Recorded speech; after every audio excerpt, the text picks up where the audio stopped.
누구에게나 잊고 싶은 이름이 있습니다. 시간이 지나면 흐려질 거라 믿었고 세월이 덮어줄 거라 생각했습니다.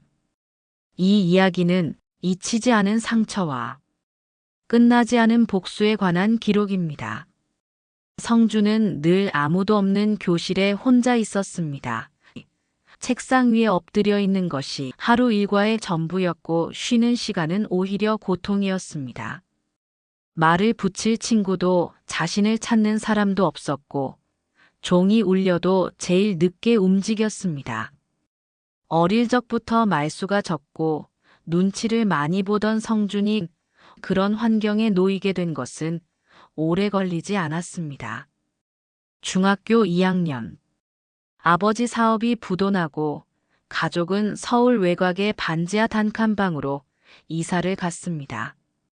어머니는 식당 주방에서 일하셨고 아버지는 하루 종일 집에 누워 담배만 피우셨습니다. 그런 집안 사정을 친구들이 알 리 없었지만 누군가가 성준의 낡은 신발을 언급하면서 분위기는 달라지기 시작했습니다.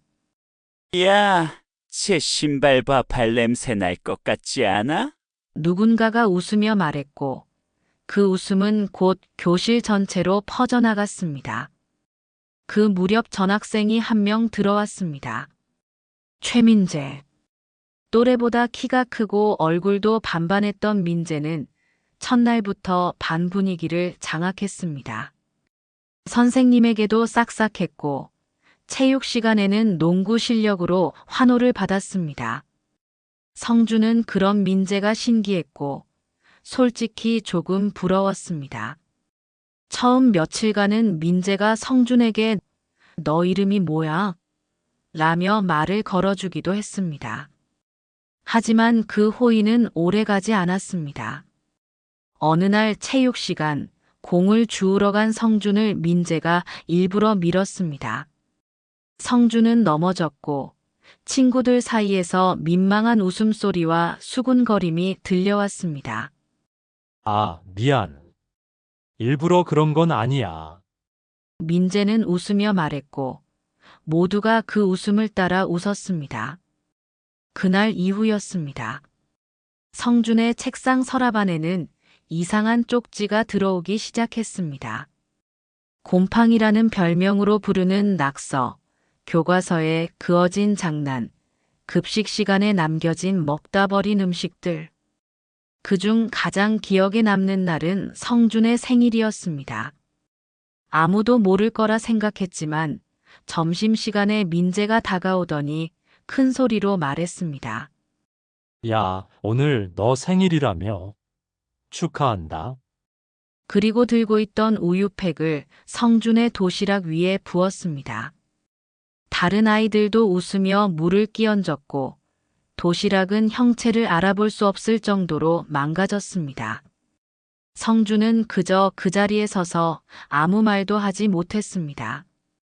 담임 선생님께 몇 번이나 상담을 요청했지만 돌아오는 대답은 늘 같았습니다. 그냥 조금만 참아라.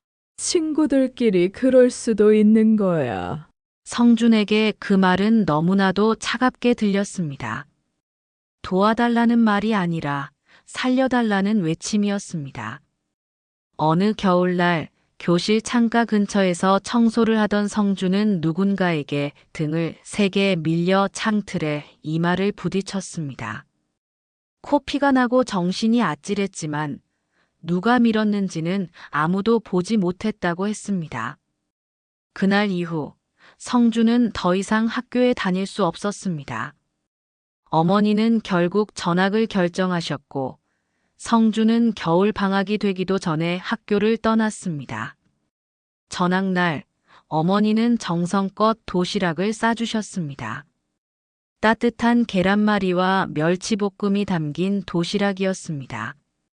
성준아, 이 학교에서 있었던 지난 일들은 모두 잊고 새 학교 가서는 좋은 친구 많이 사귀자.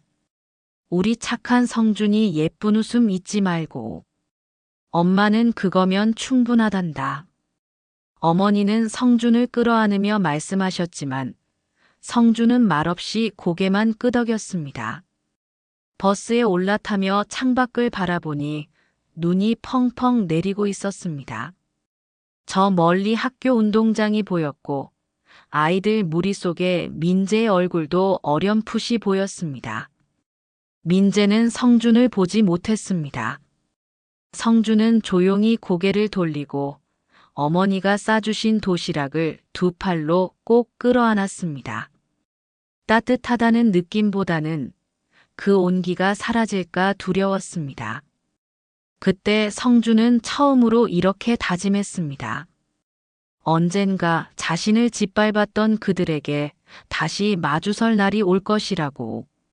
30년이 지난 지금 그날의 다짐은 여전히 성준의 가슴 한편에 남아 있었습니다.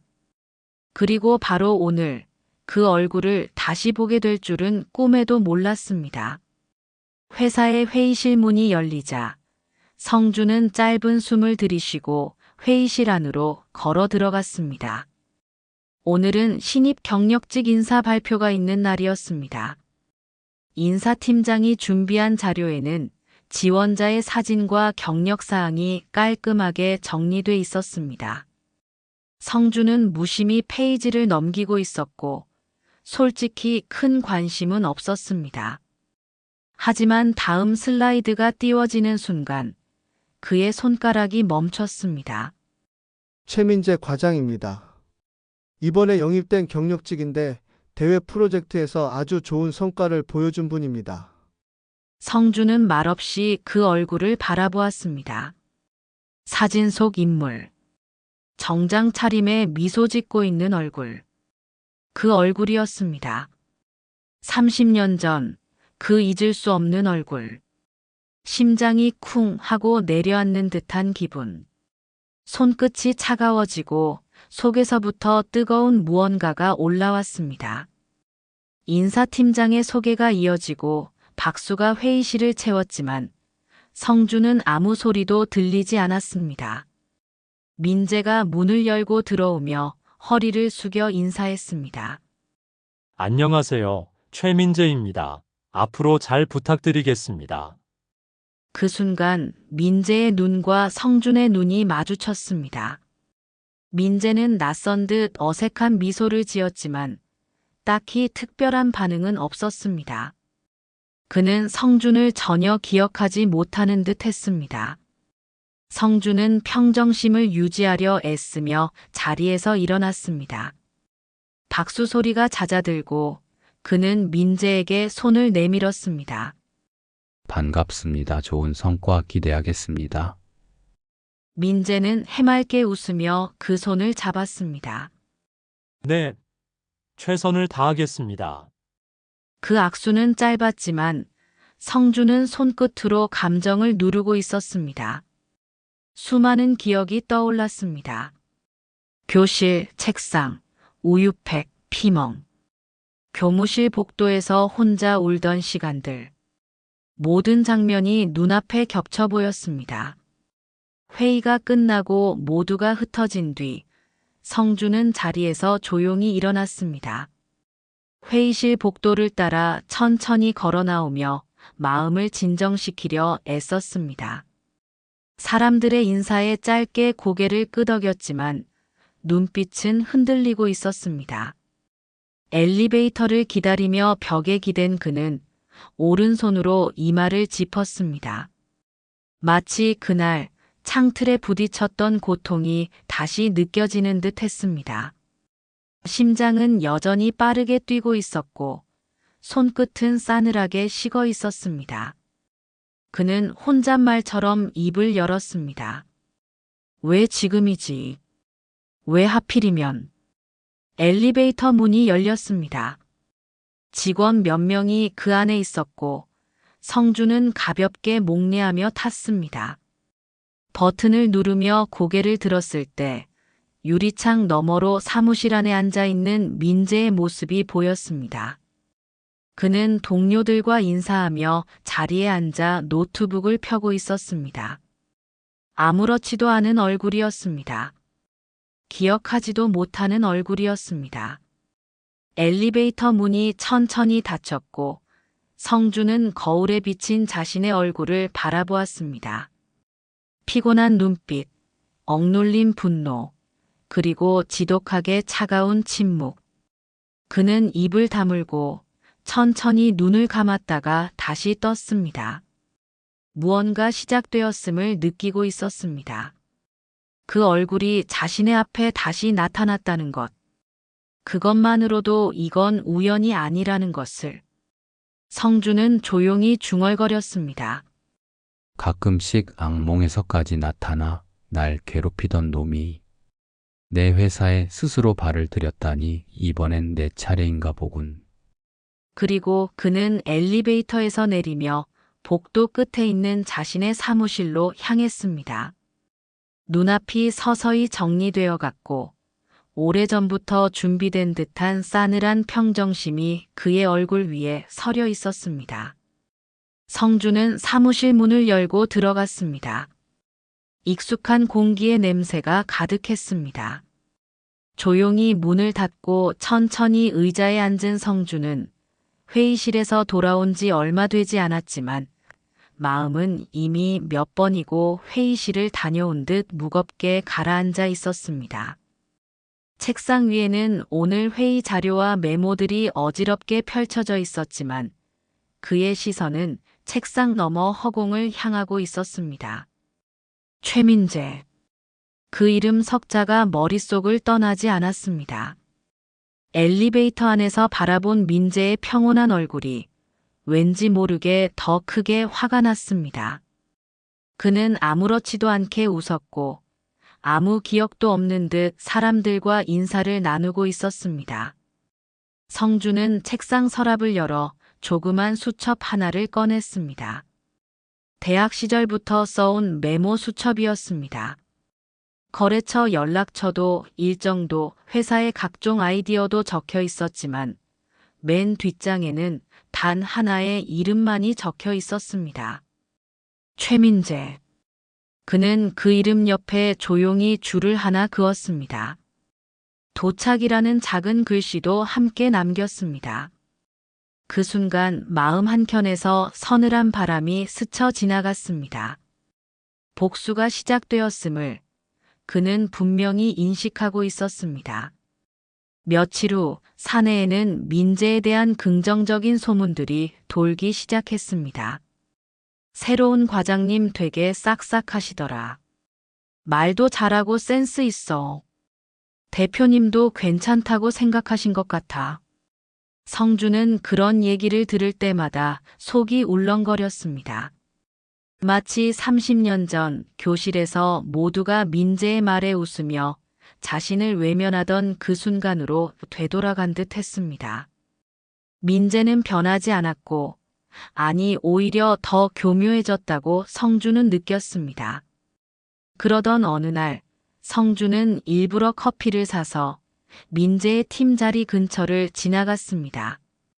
민재가 동료들과 웃으며 회의를 하고 있는 모습을 보고는 조용히 한 발자국 더 다가가 가볍게 말을 걸었습니다. 최 과장님, 회사 분위기엔 좀 익숙해지셨습니까? 민재는 놀란 듯 고개를 돌리더니 활짝 웃으며 고개를 끄덕였습니다. 네, 대표님 덕분에 잘 적응하고 있습니다. 동료분들도 너무 좋으시고요. 그래요. 앞으로도 잘 부탁드립니다. 추후 중요한 프로젝트가 하나 있는데 그쪽 팀과 연계될 수도 있습니다. 준비 좀 해두세요. 네, 알겠습니다. 성주는 고개를 끄덕이며 자리를 떠났습니다.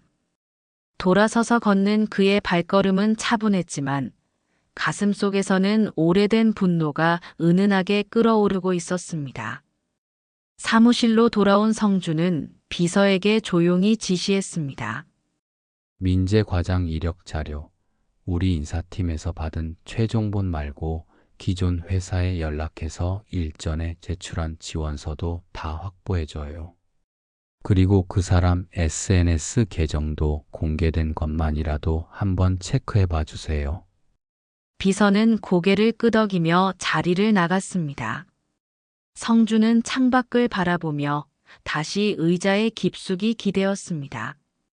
복수는 감정이 아니라 계산이라는 것을 그는 오랜 세월 속에서 배웠습니다. 그리고 지금 그 계산을 시작하려는 참이었습니다.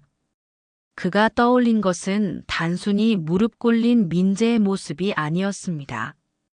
인정받던 사람에서 조롱받는 사람으로, 신뢰받던 인재에서 거짓말쟁이로 무너지는 전 과정을 아주 천천히 차분하게 만들어 나가는 그림이었습니다. 성주는 다시 수첩을 펴고 빈 페이지에 조용히 이렇게 적었습니다. 1단계. 민재의 현재 평판 수집, 정보 수집, 약점 포착. 펜을 놓은 그의 손끝이 아주 미세하게 떨리고 있었습니다. 그러나 표정은 무표정했습니다. 의자 등받이에 등을 기대며 눈을 감은 순간 내 도시락에서 흘렀던 우유 냄새가 다시 코끝을 스쳐 지나갔습니다. 사무실의 조명이 하나둘 꺼지고 직원들이 퇴근 준비를 시작하던 늦은 저녁. 성주는 여전히 자신의 책상 앞에 앉아 있었습니다. 그의 컴퓨터 화면엔 최민재의 SNS 캡처본과 지원서 사본, 경력조회 결과표가 나란히 펼쳐져 있었습니다. 공식적인 이력에는 문제가 없어 보였습니다. 출신 학교, 입사 경력, 수상 내역까지 군더더기 없이 정리되어 있었습니다. 하지만 이상했습니다. 너무 매끄러웠고 너무 완벽했습니다. 그것이 오히려 성준에게 의심을 안겨주었습니다.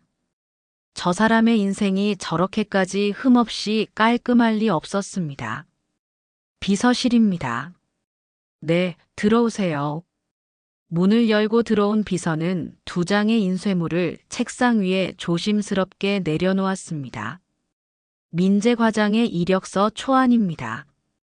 이전 회사 전산팀의 요청에 민재 과장이 사용했던 노트북을 받아 복구하여 확인해 본 결과 회사 컴퓨터로 이력서를 작성했던 초안 자료가 남아 있더군요. 성주는 서류를 천천히 넘겼습니다. 그리고 한 줄. 아주 짧은 한 줄에 시선이 멈췄습니다. 한국대학교 심리학과 편입 예정. 현재 제출된 최종 이력서에는 그 대학을 졸업으로 표기하고 있었습니다. 그리고 SNS에는 심리학 전공자로서의 인사이트를 바탕으로 팀워크를 이끌어냈다는 내용의 포스팅도 남겨져 있었습니다. 물론 비서는 한국대학교에서 민재 과장이 심리학과를 졸업했다는 내용을 들을 수 없었다고 보고하고 있었습니다. 이제 시작이군. 성주는 작게 중얼거렸습니다. 며칠 후 성주는 전사 워크숍을 이유로 전 직원을 외부 연수원으로 불러 모았습니다. 민재 역시 참가 대상이었습니다. 저녁 시간 조별 팀빌딩 시간에 맞춰 성주는 일부러 민재와 같은 조로 편성되도록 했습니다. 캠프파이어가 끝난 뒤 조별 소그룹 시간. 성주는 슬쩍 옆자리에 앉은 민재에게 말을 걸었습니다. 최 과장, 혹시 예전에 노원중학교 다니지 않으셨습니까? 민재는 맥주잔을 들다 말고 고개를 돌리며 어색한 미소를 머금은 채 대답했습니다. 그런가요? 기억이 잘 안 나네요. 너무 오래돼서요. 그렇군요. 하긴 옛날 일이죠.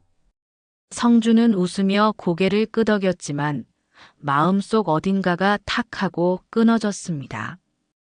정말 기억을 못하는 것인지 아니면 알고도 모르는 척하는 것인지 민재는 반사적으로 말을 돌렸습니다.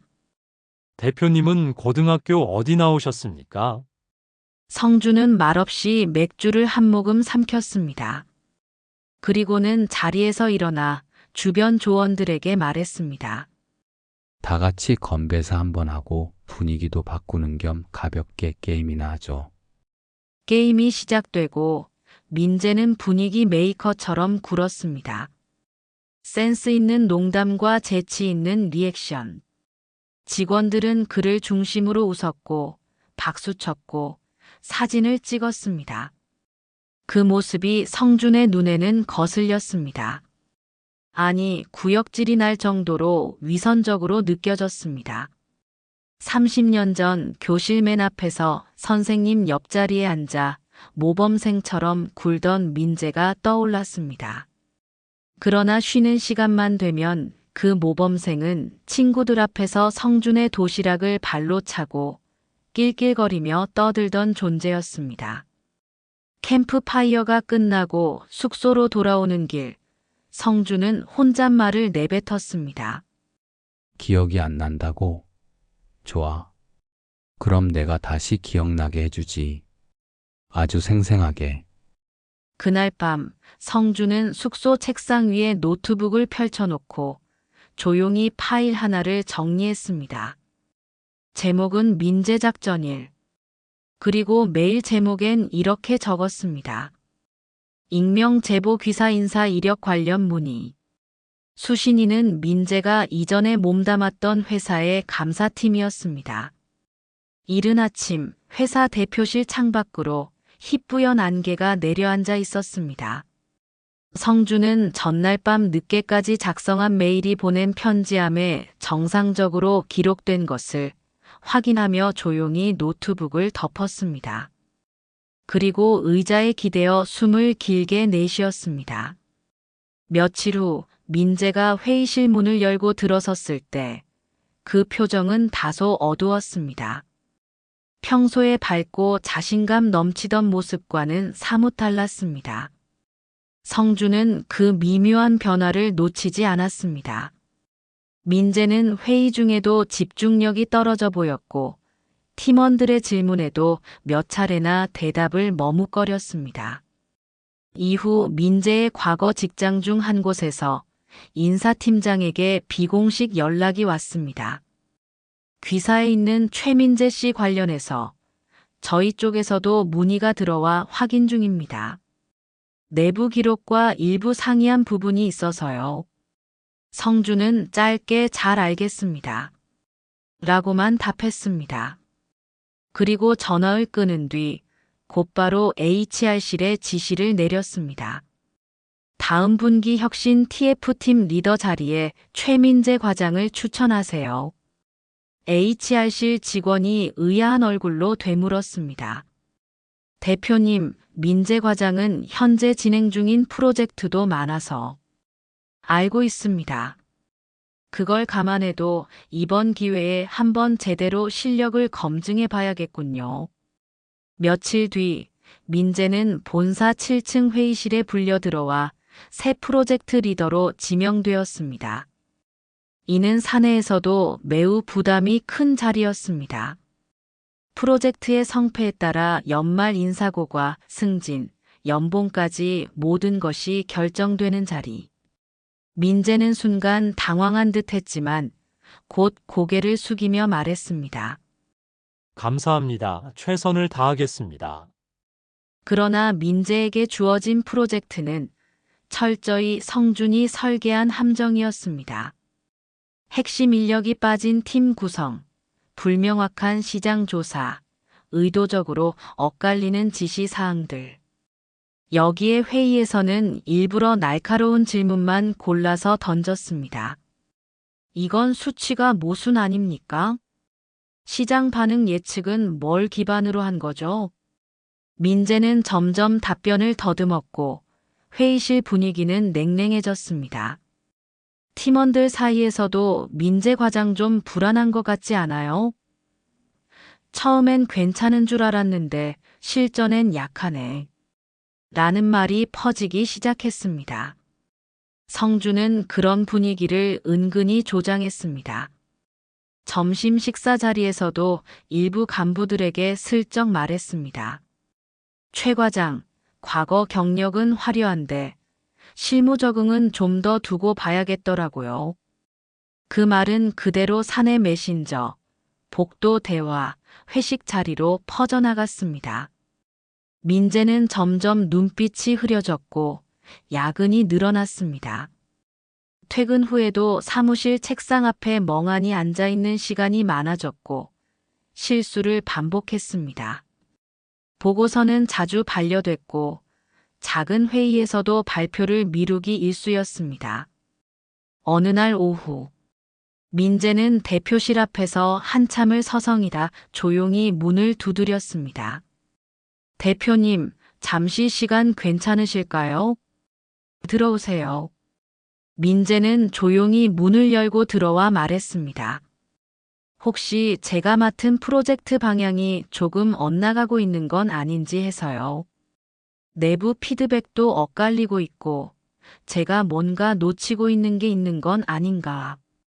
자꾸 그런 생각이 듭니다.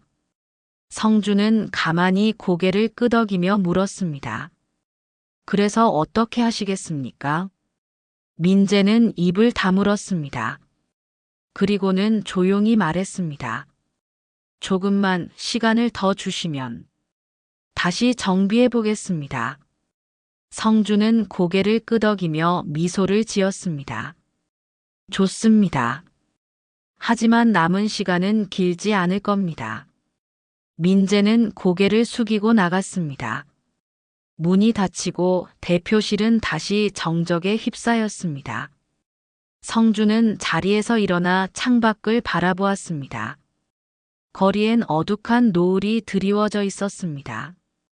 아주 천천히, 그러나 분명하게. 그는 혼잣말처럼 중얼거렸습니다. 이제 조금씩 무너지는 소리가 들리기 시작하는군. 한 주가 지나고 회사 내부에서는 민재의 프로젝트에 대한 불만이 조심스럽게 퍼지기 시작했습니다. 회의실 안에서는 긴장감이 감돌았고 직원들은 서로 눈치를 보며 자리를 지켰습니다. 팀장급 중간 관리자들조차 민재의 판단력에 의구심을 품는 듯한 태도를 보였고 성주는 그 분위기를 조용히 관찰했습니다. 그날 오후 성주는 민재를 대표실로 호출했습니다. 평소보다 긴장된 표정으로 문을 열고 들어온 민재는 두 손을 가지런히 모은 채 서 있었습니다. 앉으세요. 민재가 조심스럽게 자리에 앉자 성주는 책상 위에 놓인 한 묶음의 서류를 그의 앞에 밀어놓았습니다. 이게 뭘까요? 민재는 고개를 숙이고 서류를 펼쳤습니다. 그것은 바로 그의 편입 당시의 대학 성적표와 원서 사본, 그리고 SNS에 올린 거짓된 활동 이력이 정리된 문서들이었습니다. 민재의 손끝이 떨렸습니다. 그리고 시선이 천천히 성준을 향해 올라왔습니다. 기억 안 난다고 하셨죠? 노원중학교. 그런데 저는 지금도 생생합니다. 교실 구석, 피가 섞인 도시락 냄새, 그리고 당신 웃음소리까지요. 민재는 말이 없었습니다. 성준의 목소리는 차분했지만 그 안에는 30년의 응어리가 그대로 살아 있었습니다. 이 정도면 사직서를 받을 이유는 충분하다고 봅니다. 하지만 저는 당신 입으로 직접 듣고 싶습니다. 그때 왜 그러셨는지, 왜 그렇게까지 했는지. 민재는 한참 동안 말을 하지 못했습니다. 입술을 달싹였지만 아무 말도 나오지 않았습니다. 그러다 결국 고개를 떨군 채 무릎을 꿇었습니다. 죄송합니다. 정말 죄송합니다. 전 그게 그렇게 큰 상처였을 줄 몰랐습니다. 어렸고 철이 없었습니다. 그냥 장난이었습니다. 정말 그냥. 성주는 묵묵히 바라보기만 했습니다. 민재는 흐느끼기 시작했고 두 손으로 얼굴을 가렸습니다. 숨죽인 울음이 대표실 안에 조용히 번졌습니다. 그땐 저도 힘들었습니다. 집안 형편도 안 좋았고 아버지는 폭력적이었고 아무한테나 분풀이하고 싶었습니다. 당신이 그냥 제일 만만했습니다. 말도 없고 반항도 안 하고 그래서. 눈물과 침이 뒤섞인 얼굴로 민재는 고개를 들었습니다. 진심으로 사과드립니다. 늦었지만 용서해 주실 수 있을까요? 성주는 가만히 숨을 들이켰습니다. 방 안은 정적에 휩싸였고 세상에서 가장 무거운 시간이 흐르고 있었습니다. 그는 천천히 자리에서 일어나 창가로 걸어갔습니다. 유리창 너머로 보이는 사무실의 전경, 그 아래 흐르는 사람들의 발걸음, 그 속에 묻혀 지내던 한 소년의 그림자가 떠올랐습니다. 그리고 그는 아주 짧게 대답했습니다. 용서는 아직 잘 모르겠습니다. 그 말은 부드럽지만 단호하게 들렸습니다. 민재는 고개를 깊이 숙였고 성주는 책상 옆으로 돌아와 서류를 정리했습니다. 오늘은 여기까지 하죠. 내일 인사팀에 사직서 정리해서 제출하세요. 민재는 천천히 고개를 끄덕였습니다. 그리고 문을 열기 직전 마지막으로 한 번 더 고개를 숙였습니다. 문이 닫히는 소리가 조용히 울렸고 성주는 잠시 책상 앞에 멈춰 서 있었습니다. 책상 위 서류 더미를 정리하던 그의 손이 아주 미세하게 떨리고 있었습니다. 며칠 뒤 인사팀 공지란에 조용히 한 줄이 올라왔습니다. 최민재 과장, 개인 사정으로 인한 자진 사직. 아무도 깊이 묻지 않았습니다. 떠나는 사람에 대한 말은 오래가지 않았습니다. 누군가는 고개를 갸웃했지만 대부분은 그저 또 한 명이 회사를 떠난 것으로 받아들였습니다.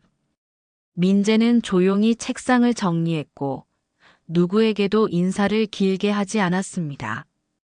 그날 오후 사무실 입구에서 성준을 마지막으로 바라본 그는 짧게 고개를 숙이고 떠났습니다. 성준은 그 모습을 창가에서 지켜보았습니다. 고개를 숙인 채 건물을 나서는 민재의 뒷모습이 오래전 교실 창밖으로 사라지던 자신의 모습과 겹쳐 보였습니다. 이상하게도 성준은 그 순간 한 발짝도 움직이지 못했습니다. 다음 날 아침 사무실에는 새로운 공기가 감돌았습니다. 누군가는 민재가 맡았던 업무를 대신 떠안았고 회의는 언제나처럼 정시에 시작되었습니다. 누군가의 부재는 사무실에 오래 남지 않았습니다. 성주는 책상 앞에 앉아 노트북을 켰습니다. 어제까지 열었던 파일들을 하나둘 정리하다가 민재작전일이라는 이름의 폴더 앞에서 손이 멈췄습니다. 그는 잠시 고민하다가 마우스를 움직여 폴더를 삭제했습니다. 이 항목은 복구할 수 없습니다. 삭제하시겠습니까? 성주는 화면을 바라보았습니다. 그리고 조용히 클릭했습니다. 며칠 후 우연히 지나치던 복도에서 민재가 앉아있던 자리를 보게 되었습니다. 그 책상은 이미 정리되어 있었고 새로운 사원이 이름표를 붙이고 있었습니다. 성주는 멈춰서 그 모습을 잠시 지켜보다가 아무 말 없이 걸음을 옮겼습니다. 그날 퇴근길, 성주는 혼자 한강을 찾았습니다. 강가에 앉아 멍하니 물살을 바라보았습니다. 강물은 잔잔했고 햇살은 부드러웠습니다. 그는 주머니에서 오래된 수첩을 꺼냈습니다. 맨 뒷장에 적힌 최민재라는 이름. 그 옆에 줄을 그은 날 복수는 시작되었습니다. 그는 천천히 수첩을 찢어 바람에 날렸습니다. 종이 조각은 물 위를 떠돌다 이내 사라졌습니다. 성주는 그 자리에 한참을 앉아 있었습니다. 복수는 끝났지만 용서는 아직인 듯 했습니다. 하지만 적어도 이제 더 이상 그 이름에 사로잡히진 않을 것 같았습니다. 해가 지고 있었습니다. 그는 자리에서 일어나 조용히 발걸음을 옮겼습니다. 발밑에 자잘한 돌들이 밟히는 소리가 부드럽게 이어졌습니다. 강바람이 옷깃을 스치고 지나갔습니다. 그리고 성주는 마지막으로 속으로 되뇌었습니다. 이제 그만 놓아도 되겠지. 오늘 사연이 즐거우셨다면 구독과 좋아요 부탁드리겠습니다. 여러분의 응원이 더 많은 이야기를 들려드릴 수 있는 힘이 됩니다. 그럼 다음 이야기로 여러분을 찾아뵙겠습니다. 감사합니다.